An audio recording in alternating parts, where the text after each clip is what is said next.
Our little stick figure is sitting on the floor of his living room, and he has just found something dangerous. It is a photo album, an old one, soft at the corners, with that faint smell of dust and time.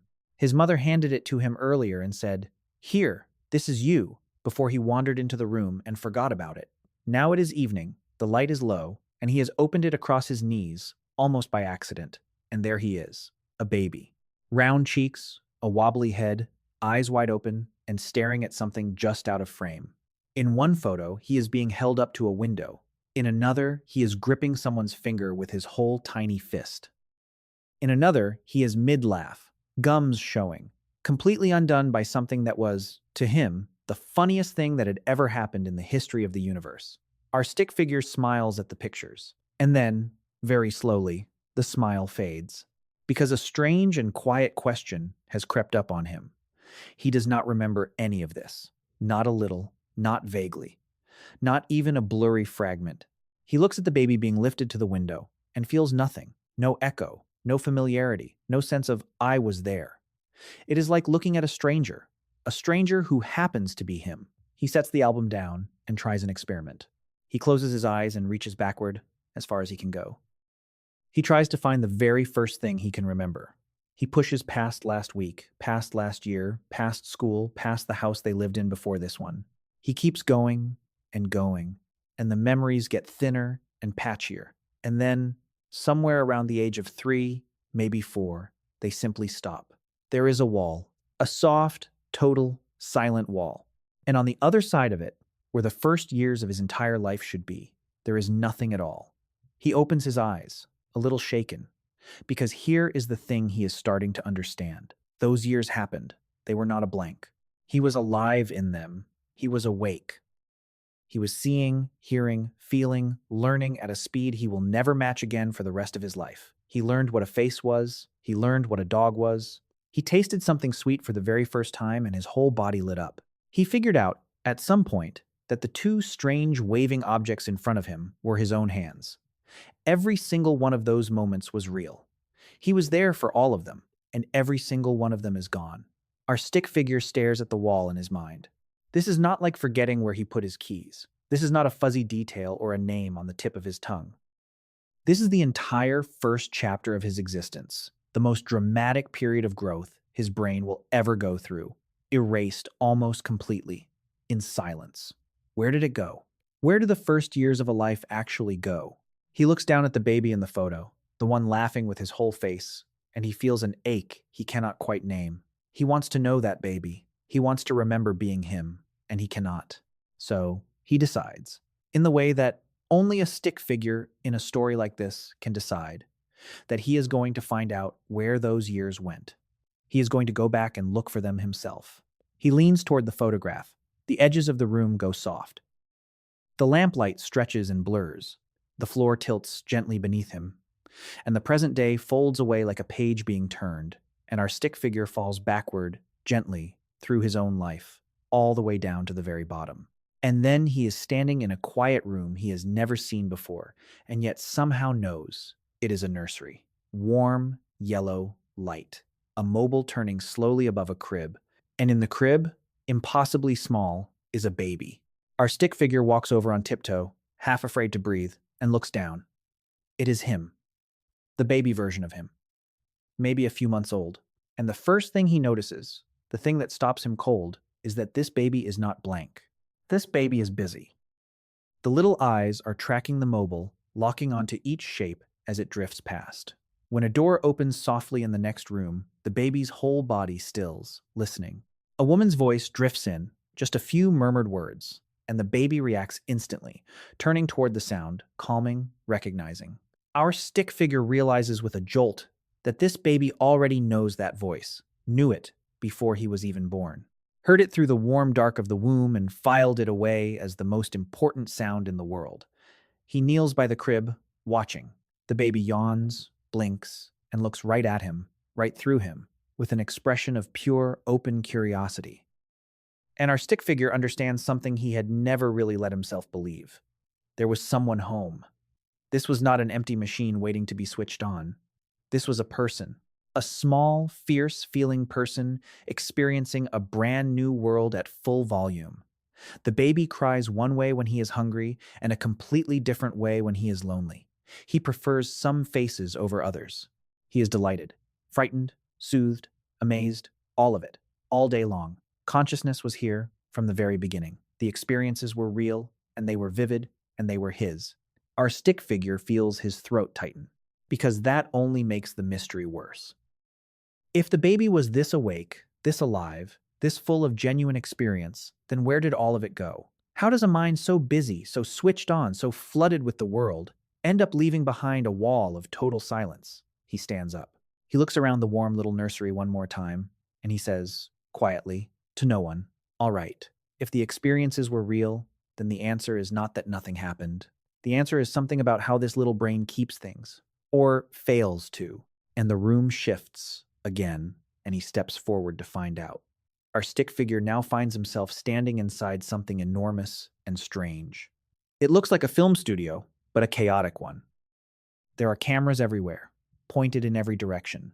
Over here, a crew is capturing colors and sounds and smells.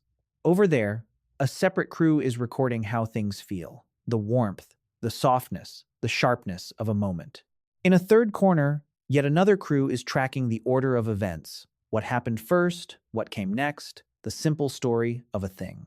They are all filming the same moment, the baby being lifted to the window, but each crew is keeping its own footage in its own room, and none of the rooms are connected. A guide appears beside him, a calm figure with a clipboard, and explains the first big secret. Memory is not a recording. This is the thing almost nobody understands, the guide says. When something happens to you, your brain does not hit a single record button and save a tidy little video. It does something far messier. It takes the experience apart. The feelings go to one place, the sights and sounds go to another. The sequence of what happened goes somewhere else entirely. The pieces get scattered across the whole building. Our stick figure looks around at all the separate rooms full of disconnected footage. So, how, he asks, does any of it ever become a real memory? How do you ever get the kind of memory where you can say, "I was there, and this happened to me"? The guide points to the very center of the studio. There is supposed to be someone here, the guide says. An editor, a person whose whole job is to run between all these rooms, gather the scattered footage, and stitch it together into one clean reel. The feelings, the sights, the order of events, all bound into a single package and filed somewhere you can find it again. That editor has a name. It is called the hippocampus. It is the part of the brain that takes the scattered pieces of an experience and links them into one whole memory you can actually replay later. Our stick figure looks at the center of the studio. The editor's chair is there, but it is empty. The desk is half built. The filing cabinets are tiny and mostly missing their drawers. That, the guide says gently, is the problem with a baby. The hippocampus in a human infant is not just a little behind. It is dramatically, deeply unfinished. The basic shape is there. The neurons are present, but the connections between them, the dense web of links that lets a brain encode a memory and find it again, has barely started to form. It keeps developing through the first 2 and 3 years of life, and in some parts, it keeps maturing all the way into the teenage years. The guide leads him to a window looking out on the baby. "Watch," the guide says. "Something beautiful is happening to him right now. A first snowfall, maybe. Look at his face." Our stick figure looks. The baby is staring at the falling snow with absolute wonder, eyes huge, mouth open. Every camera crew in the studio is rolling. The footage is gorgeous. The colors, the cold, the amazement, all of it captured. And then the guide gestures to the empty editor's chair. But there is no one to gather it, the guide says. No one to stitch the pieces together into a memory he can keep. The cameras are working, the lens is perfect. The processor is running at full speed. There is just nowhere for the finished film to go. Our stick figure feels the weight of it land. "It is like trying to record the most beautiful video of your life," he says slowly, "on a camera that does not have a memory card in it yet." "Exactly," says the guide. "The moment is real. The moment is captured for an instant, and then it slips away, because there is no system yet to save it in the form you could ever pull back up." Our stick figure walks to the window and presses his hand against it, watching the baby watch the snow. He understands now why the wall in his mind is so total. The memories from back then did not get lost. For the most part, they were never fully built. Not the kind you can deliberately call up and replay 30 years later. The machinery to make them simply was not finished yet. But then he frowns, because something does not add up. He turns back to the guide. Wait, he says. That explains being a tiny baby. But what about later? What about age 2, age 3? The editor is more grown up by then. The hippocampus is much further along. So why can almost no one remember being 2 or 3 either? Why does the wall stretch that far? The guide smiles, the way you smile when someone has just asked exactly the right question. Ah, the guide says. That is because the editor's office has another problem. And honestly, it is even stranger than the first one. Come and see what is happening to this building while it tries to do its job. The guide opens a door at the back of the studio, and warm, chaotic light spills out, and our stick figure steps through into the strangest place yet.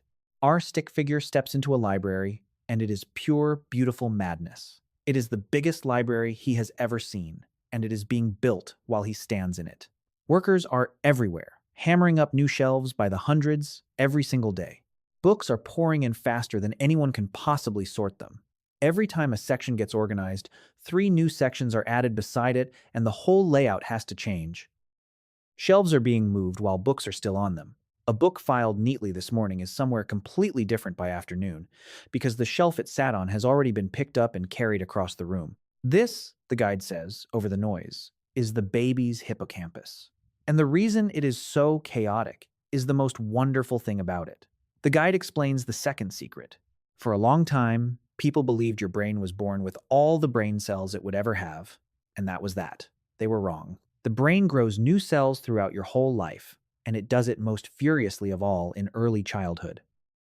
In these first years, the rate at which the baby's brain is generating brand new cells right here in the memory library is astronomical, far, far higher than it will ever be again. Our stick figure watches a fresh wave of new shelves go up, new workers arrive, new books flood in. So, this is good, he says. This is the brain growing. It is more than good, the guide says. It is the whole point. All those new cells have to be wired into the system. They have to find their place, form their connections, integrate into the network. And that process, that constant rewiring, is exactly why this little person is learning faster than any adult ever could.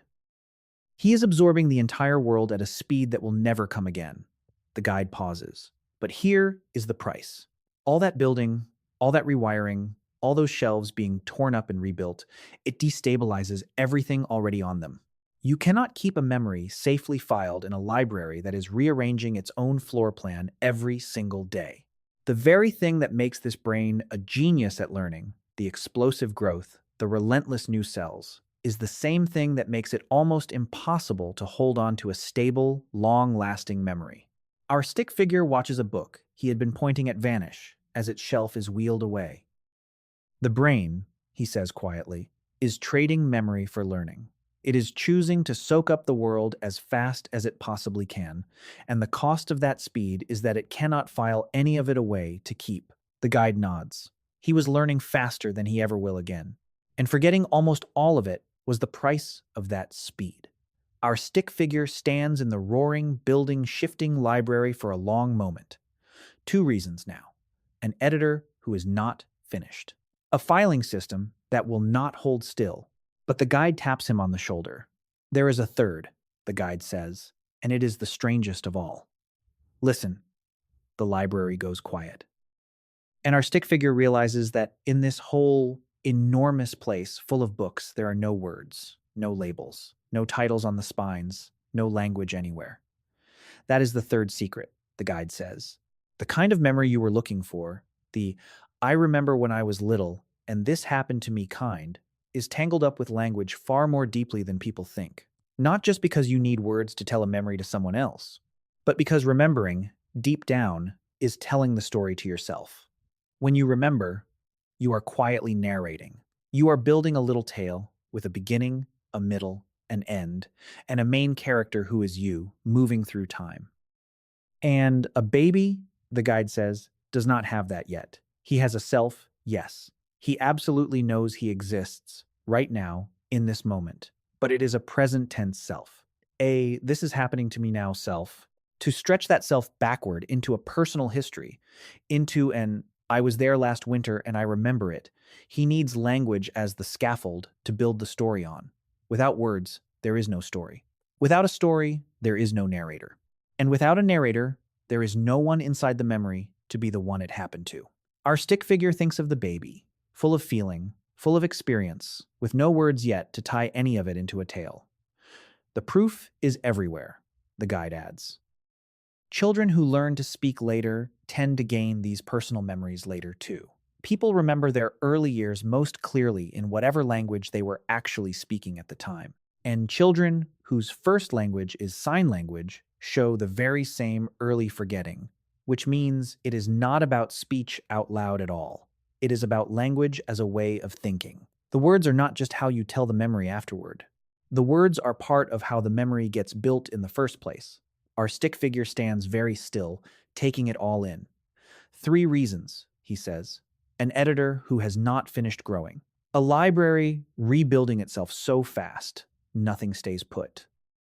And no language yet to turn any of it into a story he could ever tell. All 3 happening at once. No wonder there is a wall. No wonder the first years are silent. He looks almost sad. So it is settled, he says. Those years are just gone. Truly gone. Lost forever, with no trace. The guide looks at him for a moment and then says something that changes everything. No, the guide says. That is the part everyone gets wrong. The memories are gone, but the years are not gone at all. They are still inside you, right now, running the show. Come, I will show you the strangest truth of all. The guide leads our stick figure out of the chaotic library and into a hushed, dim room he had not noticed before.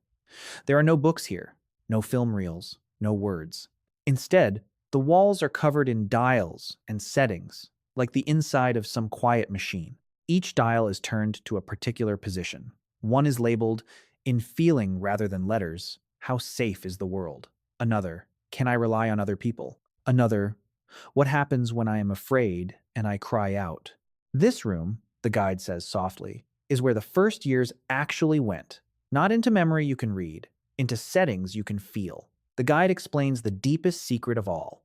Everything that happened to the baby left a mark.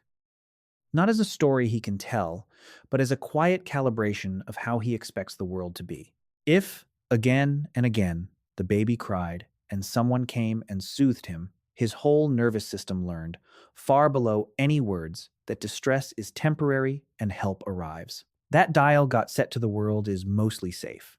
If, instead, he was left to cry alone, often, with no comfort, a different lesson got wired in, not a memory, a setting, a quiet default about how much you can trust that things will be okay. Our stick figure walks slowly along the wall of dials. He cannot remember a single night that set any of these, he says. Not one. I cannot remember the night I cried and no one came, or the morning I was held and felt completely safe. No, the guide says. You never will. Those nights and mornings did not become stories. They added up into something else. A posture. A way of leaning toward the world or away from it that you carry everywhere without ever knowing you are carrying it. Our stick figure stops at the dials, and a strange recognition washes over him. He thinks of how he reacts to stress as an adult. How quickly, or slowly, he can calm himself down. How much he assumes a friend will or will not be there when he needs them.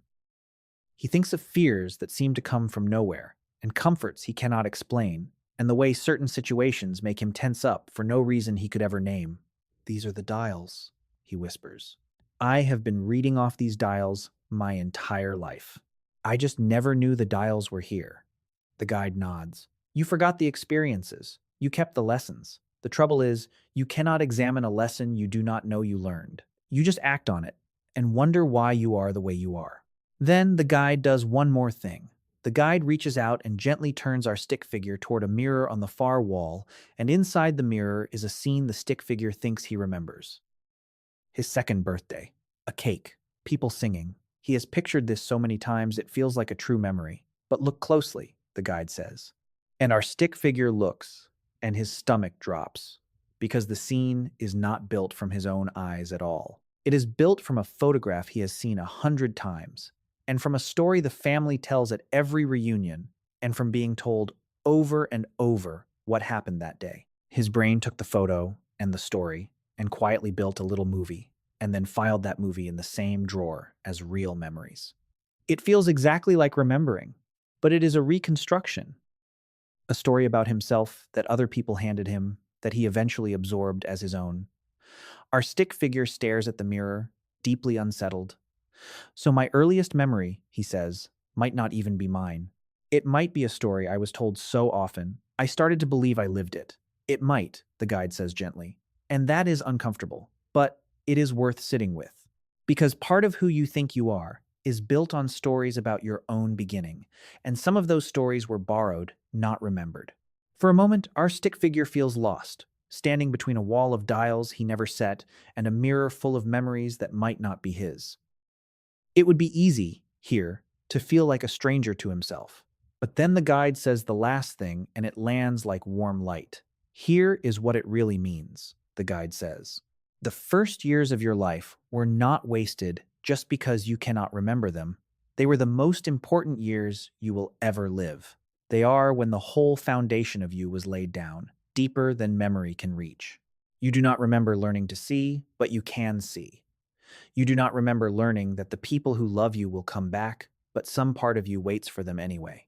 All of it was learned in the years behind the wall. It just got saved in a deeper place than the kind of memory you can replay. The guide gestures back toward the sleeping baby, who is dozing now, the way babies do, for most of the day. Think about how much he sleeps, the guide says. 16, 17, 18 hours of it, far more than you ever will again. For a long time, people thought that was just a quirk, time being wasted. But it may be the most important work of all. While he sleeps, he is not saving little video clips of his day. He is building the operating system, learning how faces work, how voices carry feeling, how objects stay solid when you cannot see them. He is not filing away memories.